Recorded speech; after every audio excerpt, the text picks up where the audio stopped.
frustrated with life? A simple solution to your problems could be dangling right in front of your nose. Well, Dr. Richard Madow encourages readers to look at some of the easier solutions in his book, Is Your Frog Boiling? Dr. Madow tells us more about these easy solutions. Great to see you, Doctor. Thanks for coming in. Thanks for having me. It's great to be here. Real interesting title, Is Your Frog Boiling? Tell us what it means. The question everybody has about this book. It refers back to an old experiment from the 1800s where frogs were placed in hot water and immediately jumped out. It sounds a little cruel. Then the same frogs were placed in pots of room temperature water.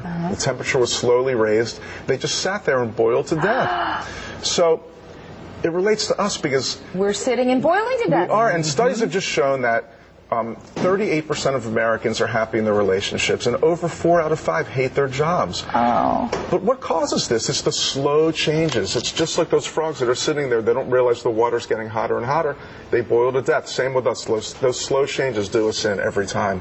What are those slow changes, and then being in this situation on a daily basis, what's that doing to our health and our bodies? Well, stress is certainly the #1 complaint people have. I mean, stress causes heart disease, high blood pressure, all kinds of medical illnesses have been linked to stress. So it's really totally necessary to get rid of all the stress you can before your frog boils completely. When do we realize? Because, you sit there and you sort of fester in this hot water, but when do you realize I need to do something? That's a fantastic question. And unfortunately, some people realize it when it's too late. And that's one of the reasons I wrote this book, because I've outlined 10 symptoms of boiling frog syndrome, and they're all easy to recognize if you know what to look for.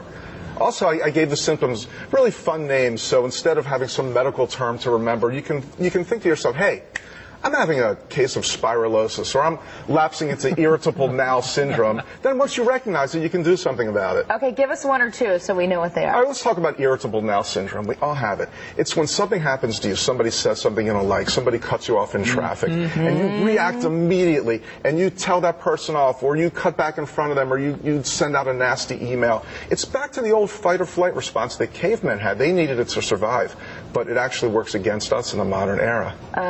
What was that other one? Spiralosis. Spiralosis, we all have this too. You get one negative thought.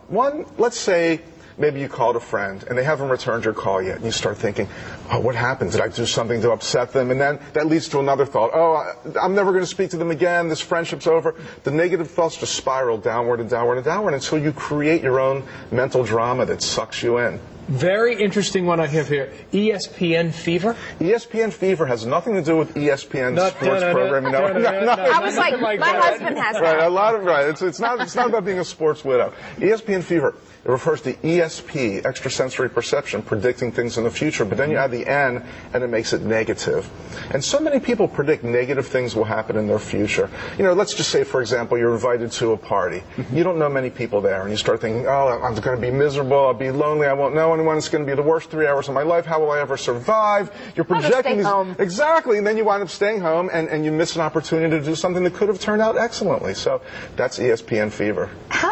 I would imagine it depends on the person, but how long or how short of a time can it take to go from just things being a little stressful to really getting to this point where your frog is boiling? I mean, is this months, years, or does it just totally depend? It can take 20 years. It can take, I think it's better if it just takes a few months, but sometimes people, you get to be 50, 60, a milestone birthday in your life, and you look around and say, wow, is this where I want to be? I'm not really happy. I've spent the last 30 years doing what other people wanted me to do, and not what I've wanted to do.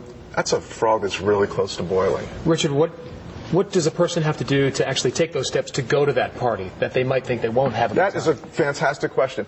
For ESPN fever, I like to recommend what I call the best case, worst case scenario. You're thinking about going to the party, you don't want to go. You think, well, what's the worst that could happen? The worst that could happen is I go there, I have a lousy time, 2 hours of my life are taken up, and I go home. The best that could happen, well, I know the host, they invited me, they'll introduce me to some interesting people. I could meet the love of my life there. I can meet a new business contact. I can make some new friends. Or what's most likely to happen? I'll go there, I'll meet a few people, I'll mingle, I'll have a nice dinner, go home, it'll be a good night, better than staying home. So I like to do the best case, worst case scenario. It gets you kind of unpsyched up about the thing you're dreading, and you realize, you know what, I'm going to go, things won't be so bad after all, they may even be fantastic. You never know. It's all about way of thinking. All right, so Is Your Frog Boiling? Right now folks can find it online, but it's going to be in our major bookstores. It will be, right? Actually, right now you can go to the website, isyourfrogboiling.com, not only find out about purchasing the book, but you can learn all 10 symptoms of boiling frog syndrome and take the little froggy quiz so you can tell if your frog is boiling. Good stuff. It's going to be on our website as well, WTVR.com. Fantastic. I will never look at frogs the same again. You can always go to that party. Doctor, thank you very much. Thanks for having me.